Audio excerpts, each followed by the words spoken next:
Well, that's very funny stories. You're you're turning up some of the secrets of Steve Blank's the worst choices in life. Um, so when Steve Jobs started next, I met him at Apple when I was trying to sell him some stuff, and is a longer story of two questions no one has ever asked. So far, you're batting 100 of asking questions no one's ever done. The story is when they landed back back in the Pacific Ocean and got helicoptered to both the United States. They had to fill out a customs form of where they've been, you know, and what they're bringing back. And so, where'd you travel to? Moon. What are you bringing back? Rocks. And then they had to fill out an expense form, where you would get paid for mile. They wanted to get paid per mile, and the government said, no, we'll pay you by day. Hi, Steve. Thank you so much for joining me today. It is great to have you on the podcast. I'm looking forward to our conversation and digging into your experience. Me too. I can't wait to start the chat. There is so much aspiring entrepreneurs can learn from your work and experience in this space. But before we go into deep delve your experience, your talks and writings often incorporate great humor. As an entrepreneur focused on data and learning, it's interesting you have these funny and creative sides. Do you have any favorite stand-up comedians, or do you all write your jokes in your talks? I write my own jokes, and you're the first one to ever acknowledge that I do have a sense of humor. I mostly scare the heck out of my students, so I don't think they're laughing most of the time. But I think, this goes back to being an entrepreneur. You need a positive attitude of all the crazy things that happen to you. One day you're on the top of the world, you just raised a lot of money, and the next day your co-founder quit, or your biggest customer decided they changed their mind, or something terrible happened.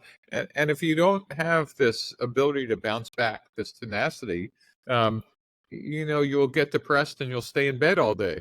So you really need a positive outlook on life and the circumstances around you, or else you'll take yourself and everything else too seriously. In Rome, where they used to have someone stand behind the emperor, just reminding him that all men are mortal, and this too shall pass, as he was parading through the streets.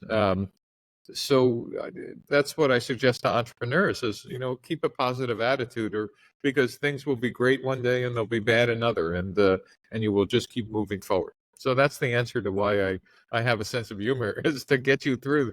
It's what got me through 20 years of being an entrepreneur in 8 startups. When pioneering a completely new idea, lean startup and customer discovery methodology that challenges conventional wisdom, how do you maintain conviction when few believe your approach and many argue against it?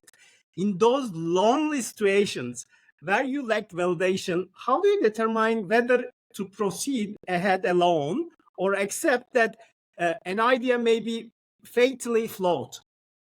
There's a phrase that I don't know where I heard it, but I think it's a pretty good one that describes the nature of a founder, whether it was creating a new concept like Lean or creating a startup, is profound beliefs loosely held, which means you're passionate about your ideas, but you're open to input and feedback to allow you to pivot or change or make the idea better. That's the nature of a startup. You have a series of hypotheses on day one, and you're focused on a direction. But as you get input, you might change or pivot or even restart.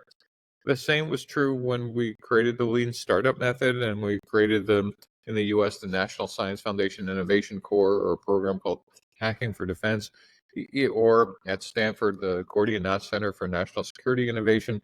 Each one of those were either my idea or a set of us who had an idea that no one else shared at the time, but we had profound beliefs, that we had some insight that would take it forward. And what you're looking for is evidence.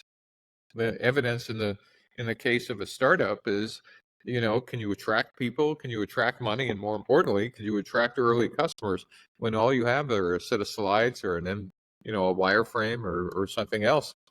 For lean startup was, did anybody else see what I saw? In that case, it was Eric Ries who became the first practitioner who said, well, yes, and then this solves a lot of problems. And then, like it was a 10-year overnight success. It took about 10 years before the rest of Silicon Valley went, well, this is a lot better than writing business plans. We can actually have a methodology to do this. So I'll go back to this concept of profound beliefs loosely held, which just means, passion and vision, but open to input as you get additional evidence. Does that make sense? How did you see the pattern? I mean, are there any Great question. solution for the pattern? Yeah, so I've this is even before AI became a thing. I always used to describe, one skill set of an entrepreneur, among others, is a neural net running in your background, which required ingestion of lots of data. So if you're just, focused on a single point, you'll sometimes miss some patterns that come about from looking at multiple areas. And so, that's one of the traits of a great entrepreneurs. You're curious about a lot of things that might at the time seem completely, disaggregated or not related. But again, if this neural net and pattern recognizer is running in the background, one day those things will come to you and say, well, wait a minute, this kind of looks like this, and maybe there's some opportunity here. For me personally, I realized pattern recognition was actually a skill I had, though I couldn't articulate what it was. But it required ingestion of a lot of data from a lot of stuff. And as I said, being curious about more than just, whether it was semiconductors or supercomputers or biotech, those things tended to sometimes come together in an interesting way. You had opportunities earlier in your career to meet with influential founders like Steve Jobs. Also, the co-founders of Tesla, JB Straubel, Scott Andrews in early 2000s. Can you discuss why you choose not to work with Steve Jobs or Tesla's first co-founders, JB Straubel and Scott Andrews? Well, that's very funny stories. You're turning up some of the secrets of Steve Blank's worst choices in life. So when Steve Jobs started next, I met him at Apple when I was trying to sell him some stuff, and is a longer story. I've met some of the engineers when they were designing the Mac, and they actually designed one of the chips I was manager of in one of my chip companies. But Steve used to take people out for interviews and long walks, and back then Next was in a town called Redwood City near the bay, and we went for a walk. And about 5 minutes into the walk, we both decided simultaneously that this would be a bad idea for me working for him. I decided that as a marketeer, that wouldn't be my job. My job would be to do whatever marketing Steve Jobs wanted to do, and Steve Jobs realized immediately that I wouldn't be doing what he wanted to do, and there could only be one marketeer in the company. So he said, what do you say we turn around and walk back? And when I came back, my friend who was the VP of engineering at the time, John Rubenstein, said, that's the shortest interview I've ever seen Steve have. And I said, well, for good reason. So the answer was I didn't turn down working for Steve Jobs. He quickly decided, probably a nanosecond before I did, that this would be a bad idea. The Tesla story is actually more fun. After my 8th startup, I met somebody who was running, I think it was Nissan's automotive research center in Silicon Valley, Scott Andrews, who had this idea about electric cars way before most people had actually been thinking about it. And he had sketched out on a napkin for me the difference between a hybrid or a pure electric vehicle. And pretty quickly, we decided that maybe we should do a car startup as my 9th startup. And so we were sitting in an office I had down the street from my house, and we found a recent graduate of Stanford, a kid who was driving a Porsche, but attached to the Porsche was a battery pack and a trailer. And so he had electrified his Porsche 944 driving around Palo Alto, and the kid's name was JB Straubel. And JB, of course, went on to be the CTO and co-founder of Tesla. And JB and I and Scott must have worked, 3-4 months on this electric vehicle startup until I realized a couple of things. One was it was probably, and again, this was my brilliant observation, it might take 10 years and $50 million to do this company. I was off by about 2 decades and about, 100x in the amount of capital we would need. Well, most importantly for me, I realized that I no longer had the passion and interest to, to commit to a startup at the level that was necessary. In the United States, there's something called a red-eye flight, which means you would fly at nighttime, overnight, from one coast of the United States, from California to New York and vice versa, to make a meeting in the morning. And I would do that often when I was a passionate entrepreneur. I'd call somebody in the afternoon and from California, set up an 8 a.m. meeting, take a red eye, and literally come back to California that same day because it was an important meeting. I realized after my 8th startup, I had become maybe too successful and too old to want to do that. And I was going to be competing with other entrepreneurs who would do that. And if you couldn't do that, if you couldn't stay in the game, it was time to retire and go home. And I told that to JB and Scott, and they were disappointed, though JB went on to find a much more competent CEO and certainly a much more successful career than if he would have hung out with me. But I think the lesson there for me, which I've now used as a test, is would you do the same things that you would have done, when you were like eager and passionate? And if the answer is no, you're going to be competing with the people who will. And you ought to decide whether you still want to be in the game or not. So that's a very long story of 2 questions no one has ever asked me. So far you're batting 100 of asking questions no one's ever done. Many influential founders are college dropouts. So if you could overhaul the entire education system, how would you redesign it optimally equip students for professional and entrepreneurial success in the real world? Well, first of all, I'd encourage them to stay in college. Dropping out and being successful is kind of like, the survivors tend to tell the tale. It doesn't describe the career path of others who've dropped out and haven't been successful. So, while it makes great stories, I'm not sure it's the optimum path. That said, for those who stay in school and are interested in being an entrepreneur, and most do what I'm about to suggest, getting both a theoretical background, and whether it's computer science or mechanical engineering or biotech, but also getting some hands-on experience inside of university of actually building things, and not only things, but actually building teams. That is, trying to, a startup is not an individual activity. It's a team effort. Is trying to figure out who are the types of people you like to work with or for. What's the culture that kind of, is it you all work at the same pace and whatever? Do you want to work with complementary skills, or everybody has to be the same? And what's it like actually to experience failure even when you're in college? Because everything doesn't unfold like the press stories about great successes. Most startups fail, and the successful entrepreneurs are the ones who know how to deal with failure and adversity and actually get up and do it again and again.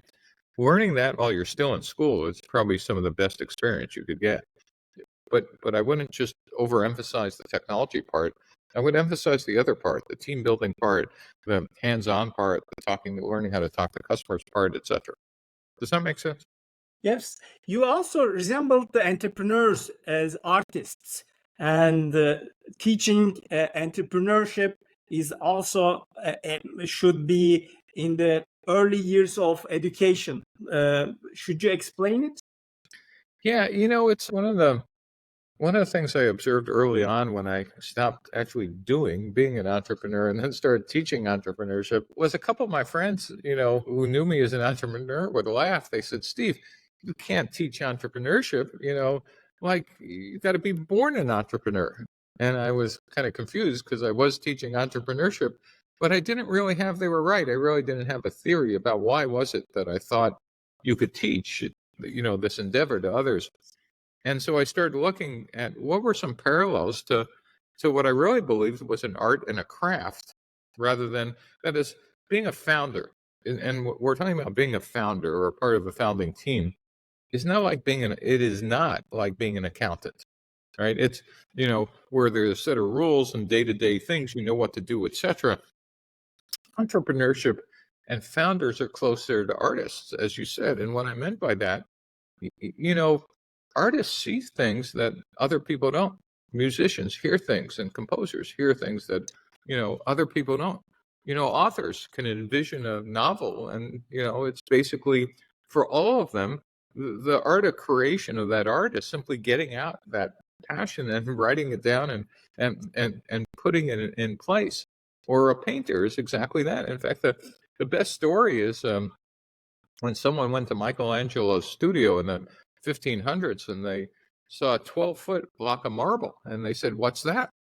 And Michelangelo was reported to say, "Well, that's the most beautiful sculpture in the world." And they said, "It's a 12-foot block of marble." And he said, "Come back in 3 years." And they came back in 3 years, and the 12-foot block of marble had been transformed into something called the Pieta, which, if you've seen it in Rome, is the most, beautiful sculpture in the world. And they said, "How did you do that?" And he said, "I just removed the stone around it." Well, that's what founders do.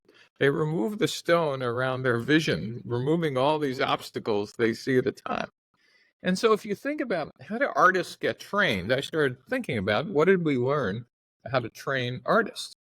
Well, starting in the Renaissance, we realized that the best way to train artists was, first of all, apprenticeship.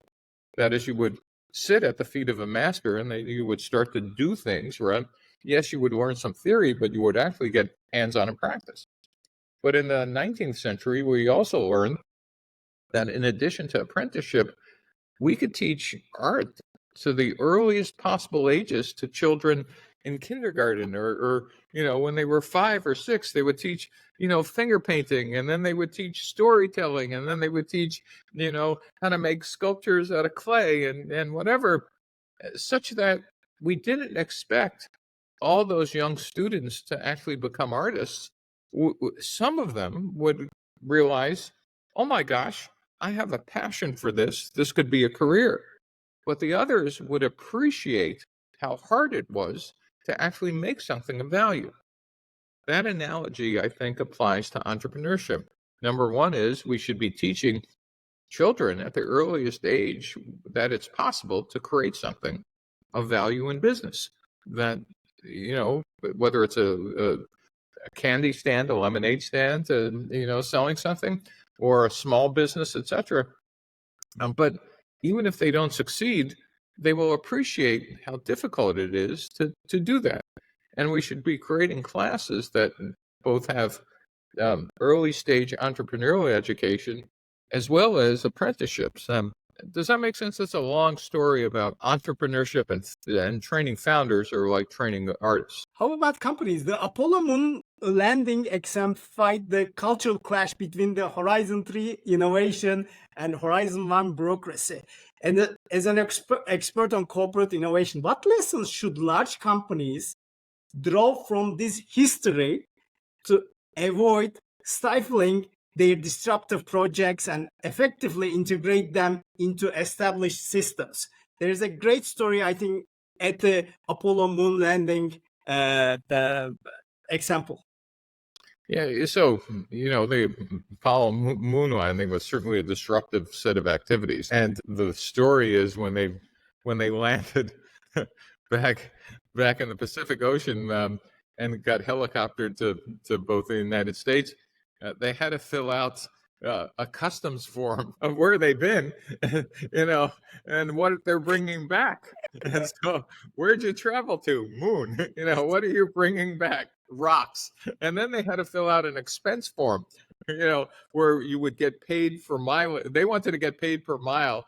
And the government said, "No, we'll pay you by day." So, because they thought if they got paid per mile, they went 250,000 miles one way and back, 500,000 miles in total, they would have been very rich. But instead, they got $10 a day for expenses because they were in the military.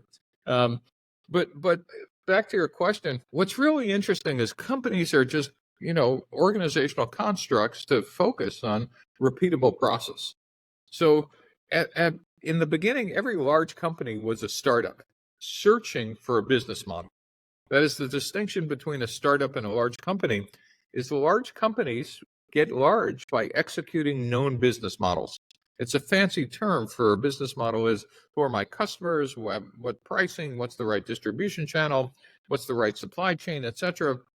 But startups aren't executing business models, they're searching for them.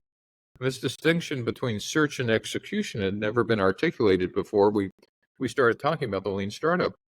But if you think about startups, large companies executing business models, they innovate, but they tend to innovate around their core businesses, around core products and services. It's not that large companies aren't innovative, but the innovation tends to go, maybe I'll make the product in a new color, or maybe I'll change the price, or have a more effective supply chain.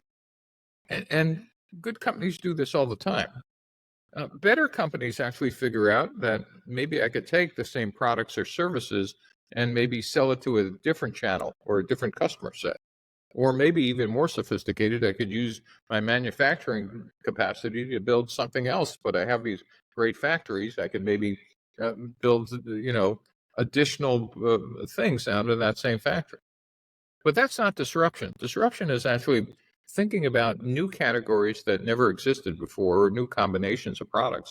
And that's really hard inside of existing functional units like engineering or sales or marketing, or worse, inside of product line divisions that have profit and loss based on existing products.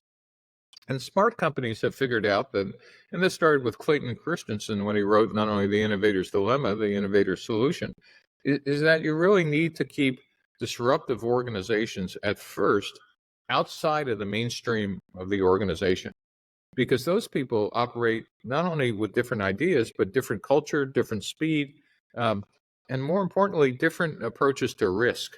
You need those risks you take to be essentially fail safe, meaning you don't want to destroy your core business with an experiment. But in the disruptive organization, you want the experiments and the culture to be safe to fail.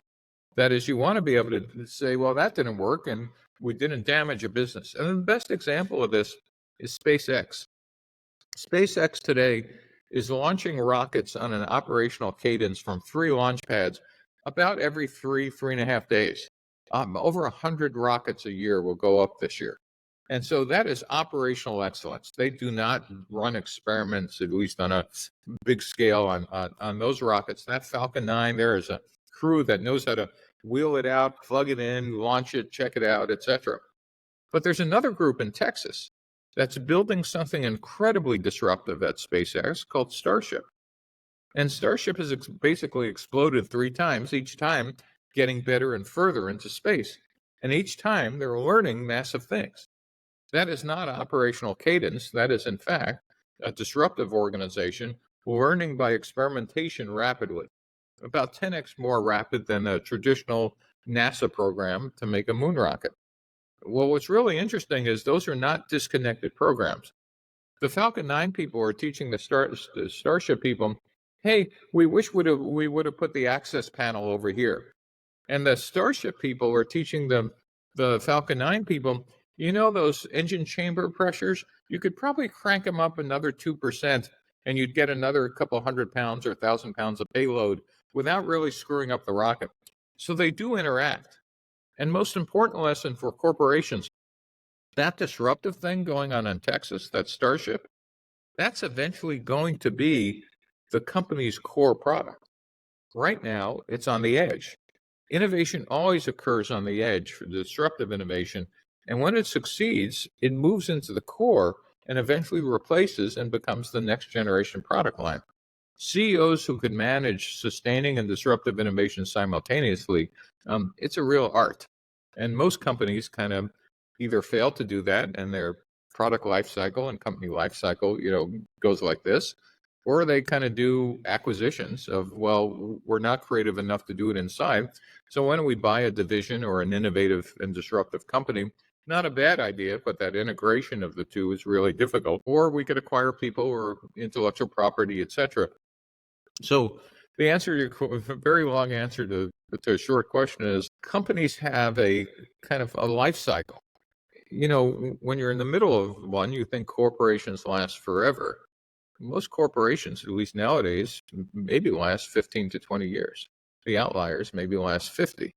They fail because they fail to do this continual cycle of reinvention. I forgot what your question was. I think Netflix has a similar story. They Yeah. While they were delivering the CDs, Yeah. they separate the other division from the delivery. A decade after publishing the startup's owner's manual, what foundational startup concepts remain timeless versus needing an update, given the evolution of lean methodologies, emerging new technologies, AI, and entrepreneurial realities currently?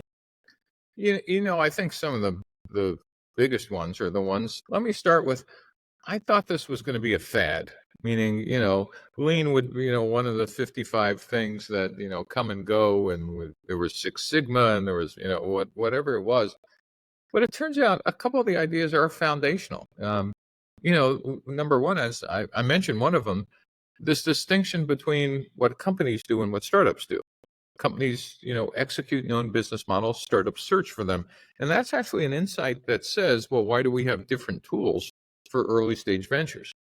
It's a big idea. We had no tools in the 20th century for startups. We basically had big company tools, how to write a plan, 5-year forecast, etc. But we didn't have this idea of customer discovery, validation, agile engineering, etc. So out of that is the first derivative of what are some of the foundational things that have lasted. One is the fact that there's no facts inside the building, so get the heck outside. This notion of customer discovery. That is all you have. So another foundational idea, all you have on day one as a founder is a set of untested hypotheses, which is a fancy word for saying most of the things you think, you're wrong. You're just guessing. It's a big idea. It's okay. That's what a founder's vision is about. The vision is really a cover word for I'm guessing about a lot of these things that I have a profound belief loosely held before I test it. And that's maybe another key idea is get out of the building and do what? Well, not only talk to customers, but use those customer conversations to validate or invalidate or modify your hypotheses. And what's a good way to do that? Well, effective way, another key idea is let's build what we call minimum viable products, which are not actually the products, but whatever gets us the most learning at any point in time. So we could build wireframes or prototypes or cardboard mock-ups or whatever. And the sum of this actually, and by the way, the other key idea was that agile engineering, which became popular again at the turn of the century, allows us to run these experiments fairly rapidly. And what we're doing is actually collecting evidence. And we're collecting evidence that our hypotheses, our guesses about what we call the business model, were actually right. So all these things, and the last one is, and this one was actually key if you grew up in the 20th century, if you were wrong about some of your assumptions, eventually your investors would fire you. Well, today that's kind of laughable. I mean, eventually they might fire you, but we now have this idea that says, no, when you're wrong, you simply say, well, I guess my hypothesis was wrong. When I change, I do something called a pivot. And so the pivot allows you to actually run experiments, say that didn't work. I'm going to try something else based on that evidence without firing the founders. You're actually firing the plan rather than the founder. Eventually, as I said, the founder often gets fired, but you get multiple shots at the goal now. So those key concepts, think about it, customer discovery, validation, MVPs, pivots, etc., are all, in hindsight, pretty foundational to how innovation entrepreneurship works in an early stage venture or inside a large company when you're trying to do disruptive innovation. That said, if I could exhale, AI is going to change a lot of this stuff. Even today, in fact, the beginning of this year, late last year, I could already see that you could plug in AI to kind of do most of these things without human beings involved. So the ideas are still foundational. It's questionable whether human beings will still be involved and what will happen when people are able to harness AI while other people are still doing it manually, I think the people using AI tools will have an unfair advantage, because they'll be able to operate 100 or 1,000x faster than those doing it manually. Are there any certain contexts or industries where a lean startup methodology or customer discovery may not be applied? Or what limitations do you have observed in effectively implementing lean startup principles? You know, when I first wrote the first book, The 4 Steps to the Epiphany, I explicitly said this works for everything but life sciences. That is therapeutics or medical devices or diagnostics or digital health. And then I got a call from a leading life science university, UCSF in the United States, who said, "We'd like you to teach this for life science." I said, "Didn't you read my book?" And they said, "Well, we did, but we think you're wrong." Well, I thought there's no way you could actually, get out of the building and test a drug. But it turns out the drug is the least problem of building a life science business. There's all kinds of other things you need to test. Regulation, reimbursement, that is, who will pay you, um, how will your product or drug get distributed? What kind of partnerships will you have? So it turns out the invention, the technology, while it's a key component, is only a small piece of the rest of the business model. And while you weren't going to accelerate drug design, you could accelerate all the learnings about even if you had this drug, would this be a profitable business given the amount of money it was going to take you to do that? So the answer is I've yet to find, even in when I thought in the one area that it wouldn't help, it turns out in almost every business, the mistake is thinking that the technology is 100% of the risk. It turns out almost in every case, the rest of the business model is the rest of the risk. Can I find enough customers? Can I get enough funding? Can we find the right channel? Will regulation or incumbents, that is, competitors, kill this? All those things, the lean method actually helps you discover early and might even help you decide that this business will never be profitable and it probably isn't a good one to do. Does that answer your question? Yes. Also, new markets and current markets. So, is it possible to implement in the new markets discoveries?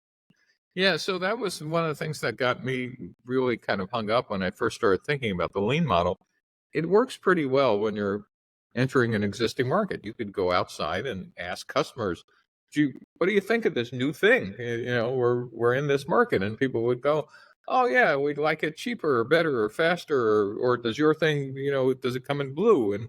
And they would know what you're talking about, and you could get some pretty accurate feedback about maybe this is something that people might want or buy, or even better, they'll grab it out of your hands and say, "Can I take it home now?"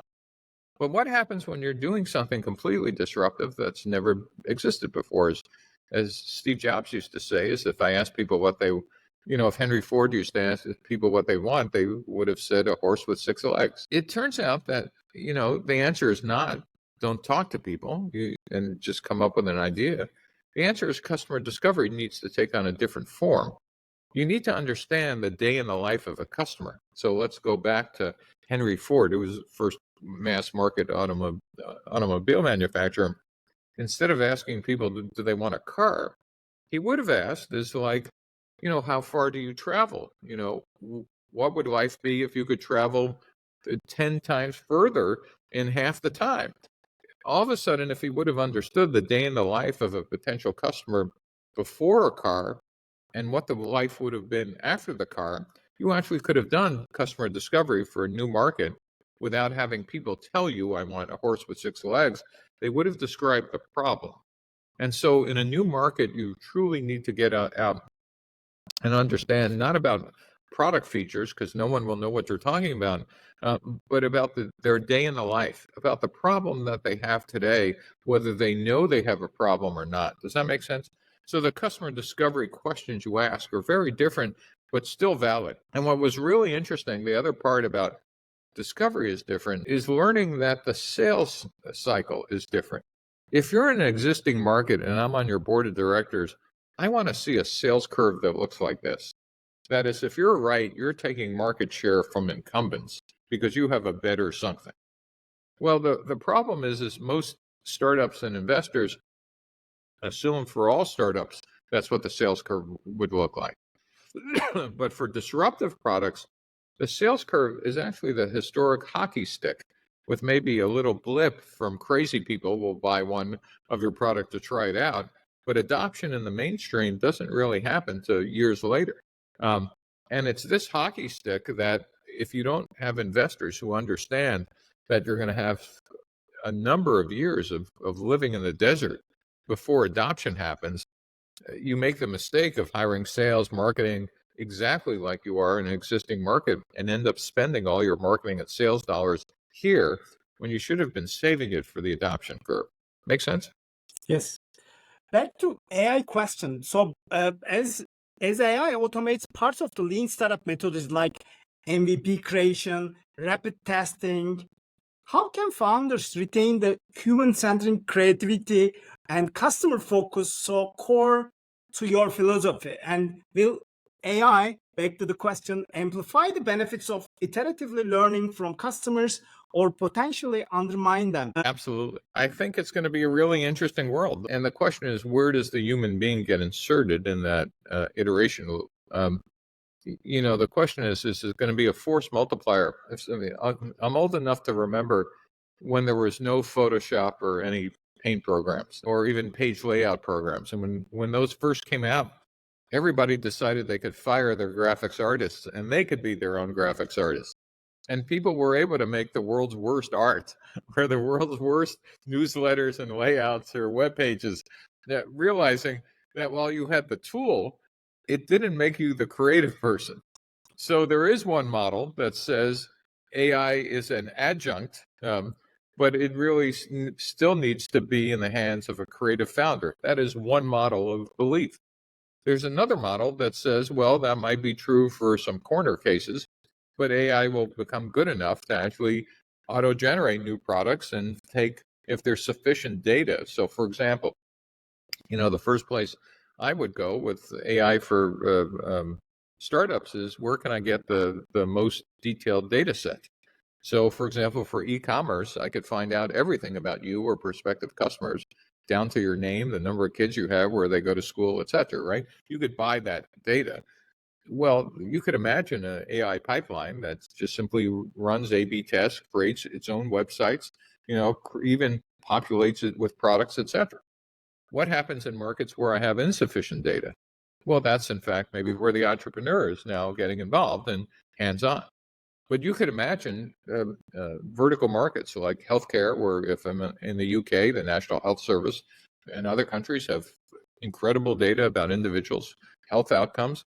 You can imagine a AI pipeline creating, services for healthcare based on data that faster and better than human beings. So the question is, will it become a force multiplier for the craftspeople that are there, or will it automate the pipeline completely? I think the jury's out, but I'm excited to see what happens. And for all the entrepreneurs out there, I'd be experimenting like heck. Someone is going to build a piece of enterprise software that has this pipeline that allows entrepreneurs to plug in their data sets and that rapidly automates the entrepreneurial process. If I was an entrepreneur, my last company was enterprise software for doing the 20th century version of this. That's what I would be building today, would be that end-to-end platform for entrepreneurs. This industry has gone largely undisrupted for long, probably since they have been set up.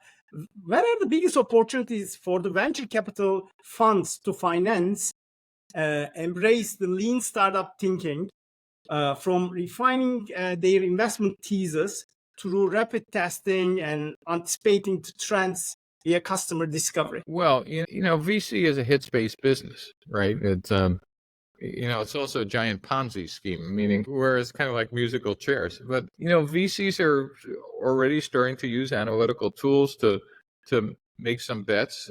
Again, it's been a craft business where the artistry of both deal flow, finding the right bets, picking the right companies, doubling and tripling down, working with the entrepreneurs, that's been a craft.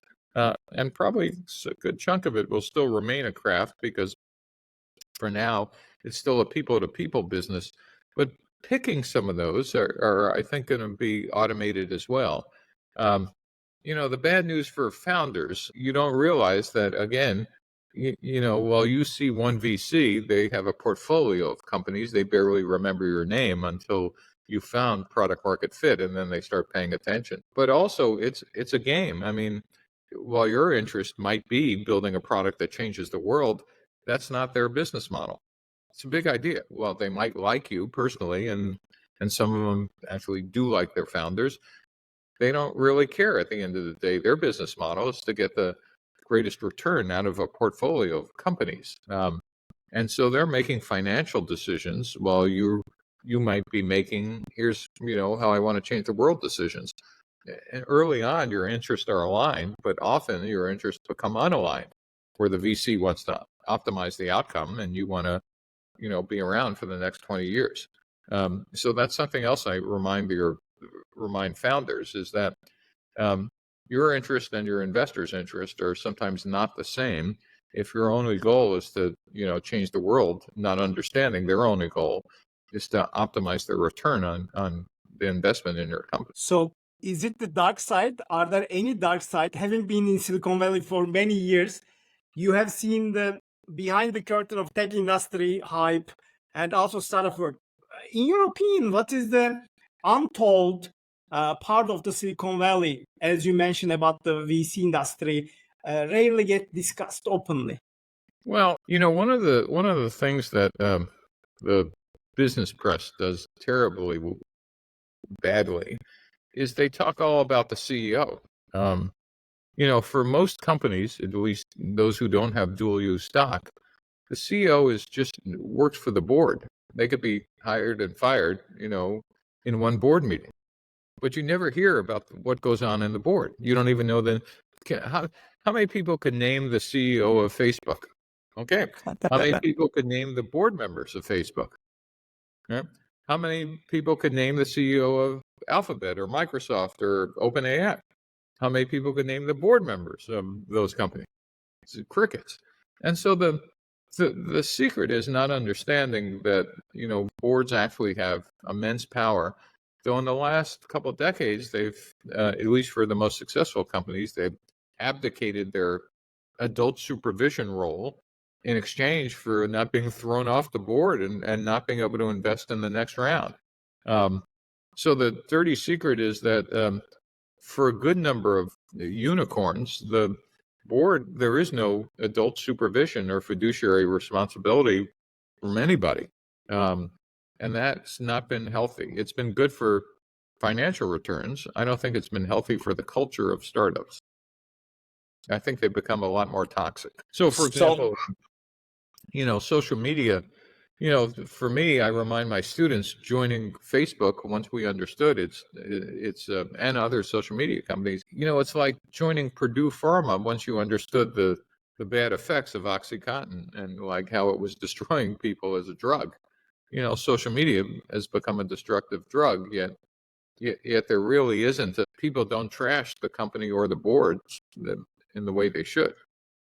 It's not a healthy thing for society, and more importantly, or there was a startup out of Stanford called Juul that made vaping, popular for teenagers, and people celebrated its financial success while it was destroying the health and addicting, millions and tens of millions of students.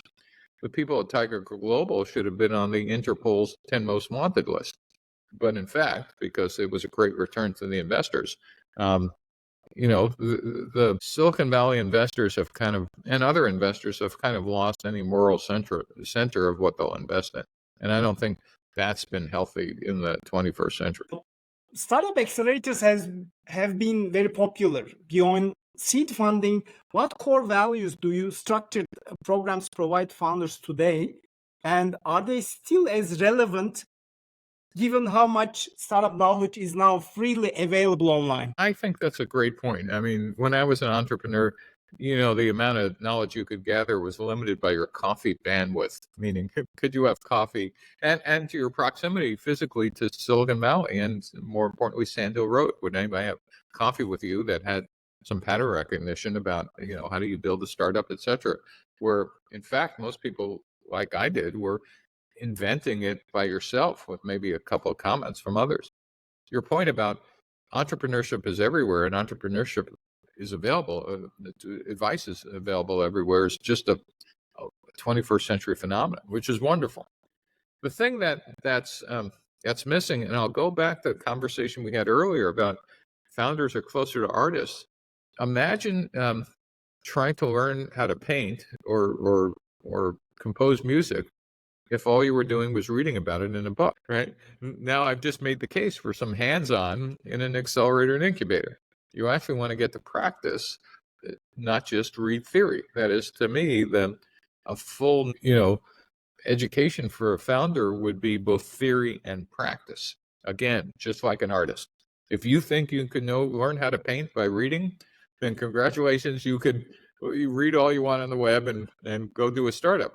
If you think you might want to take a painting class and learn how to do that, then you might want to join an incubator and accelerator.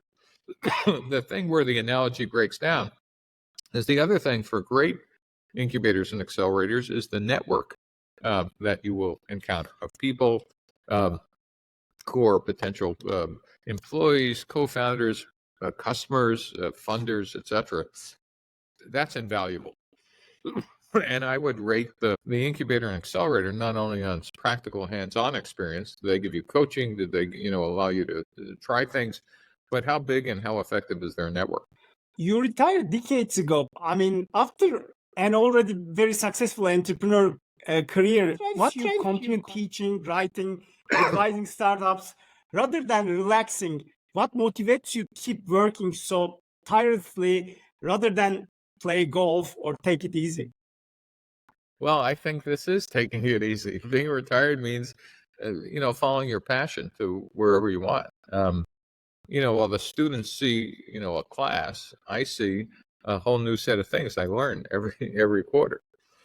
And that is, my students, I teach at Stanford now in both the engineering school and the international policy side for national security.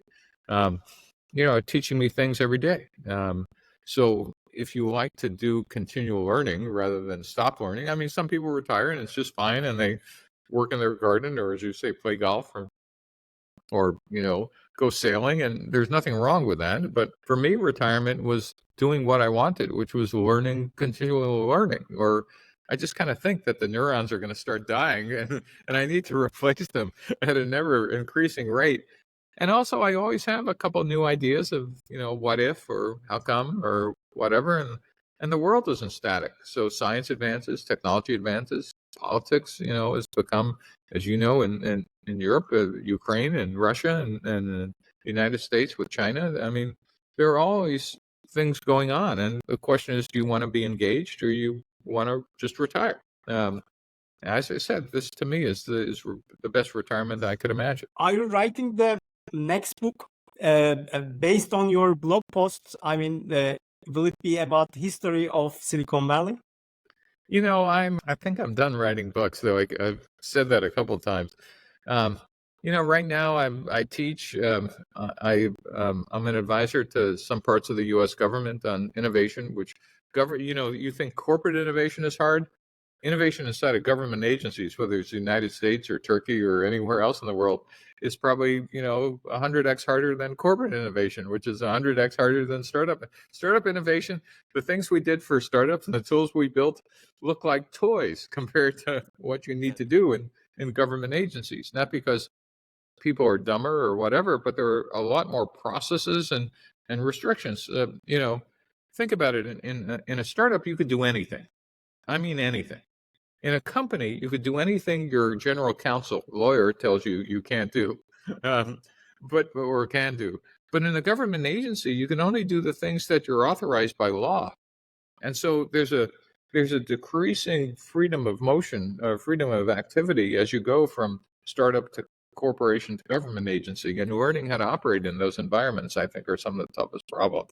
So I tend to be attracted to some of the toughest problems to solve. Not that I think I'm going to solve them, but that because I'm, as I said, curious, I think I might want to take a shot at it. Let me give this. This is a thread I want to follow, if you don't mind, for a second. You sure? Retirement. As when I was a young entrepreneur, I was doing things for me. Though I had a career in the military before I served my country. It wasn't until later, as I got older, that I realized that at some point in your life, it could be earlier, it could be later, you want to serve something. And what I mean by serve something, some point in your life, you might want to make a list. And my list was, do you want to serve God? Do you want to serve country? Do you want to serve community? Do you want to serve family? And you could make your list shorter or longer, and it doesn't matter what God or what country or whatever. Because when you're young, you tend to want to, most people, though some people figured this out earlier, want to serve yourself. And so part of retirement was actually being able to figure out how to check those boxes and make sure I have. And so I can honestly look back and say, I've served my country, and, God will only tell whether I've done a good job of that. I've served my community, my family, and et cetera. And so I remind entrepreneurs that while you're doing all these things that you might be having fun with, you might want to step back to start NGOs or dedicate their life to God and mission early on, have kind of figured this out early on. But if you're an entrepreneur, it takes a while for that to kind of percolate, that there's a bigger thing in life than just the startup you're working on. So I just want to leave your founders with that. If you give you advice, a younger of yourself, what should 3 of pieces that you will give yourself? Well, I have a bunch of students who, when they graduate, spend an enormous amount of time angsting, and that is worrying over, is this the right startup or thing to do? And it's okay, but they really don't have the context that says in their career, they have the opportunity to do at least 5 to 10 of them. And so try to optimize that one first decision. It's good to think about it, but don't, advice number 1 is don't over optimize, your first decision. The second is you should go where your passion goes. If you're not excited about the job you might take or thing you're doing, when you wake up in the morning, you need to stop doing it and do something else.